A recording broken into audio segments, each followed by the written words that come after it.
आज हम क्या पढ़ेंगे? आज पढ़ेंगे डाल्टन का सिद्धांत। ठीक है, डाल्टन का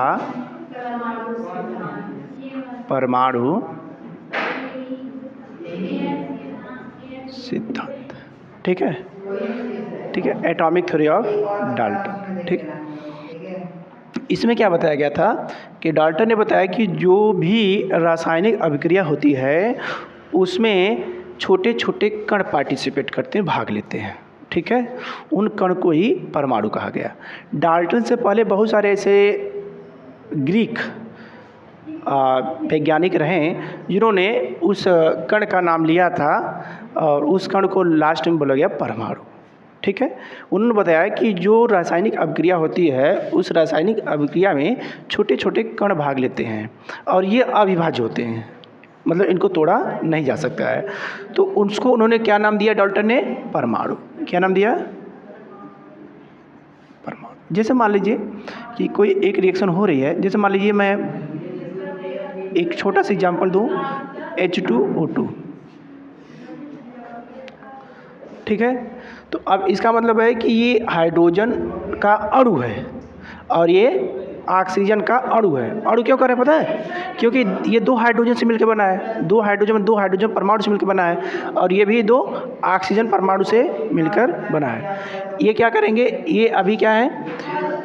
अणु है और ये भी अणु रासायनिक अभिक्रिया में भाग नहीं लेते हैं, तब क्या होगा? इसको हमें तोड़ना पड़ेगा। तो देखिए ये H और ये H हुआ ना, और ये O। अब इनका अलग अलग इलेक्ट्रोनेगेटिविटी है, विद्युत ऋणात्मकता। इसका मतलब है कि जिसका विद्युत ऋणात्मकता कम होगी, ठीक है, वह अधिक की ओर जाना चाहेगा।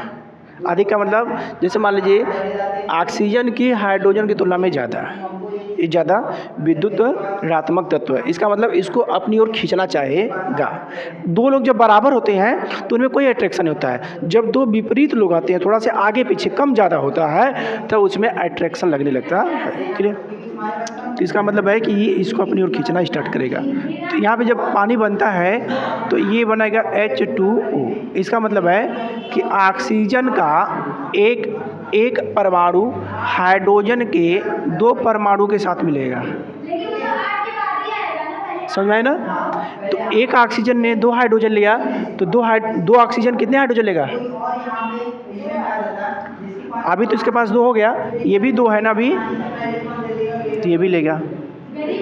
तो यहाँ पर बन गया देखिए H2O और यहाँ पर बन गया H2O। एक H2O एक H2O, इसलिए हो जाएगा 2H2O। ठीक है, डाल्टन ने यही बताया था। ठीक है, कि परमाणु में जब कोई भी रासायनिक अभिक्रिया होती है तो उसमें छोटे छोटे कण पार्टिसिपेट करते हैं। इस कण को ही क्या कहा गया? परमाणु कहा गया।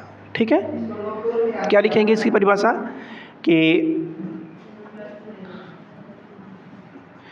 किसी रासायनिक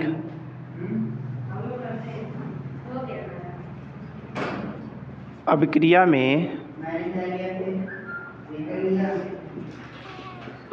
छोटे छोटे कण इन्हें क्या बोलेंगे?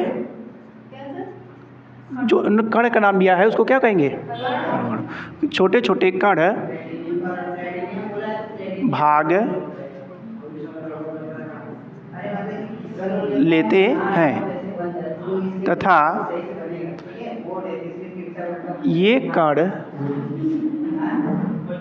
अविभाज्य होते हैं। क्या होते हैं? अविभाज्य होते हैं। क्लियर?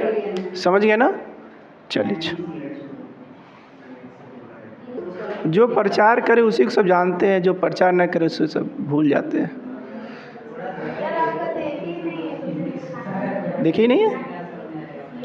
चलिए देखिए, चैनल क्या नाम है? देखिए जो लोग नहीं जानते हैं, निखिल मॉनिटर। हाँ, सर्च करेंगे ना आ जाएगा निखिल मॉनिटर।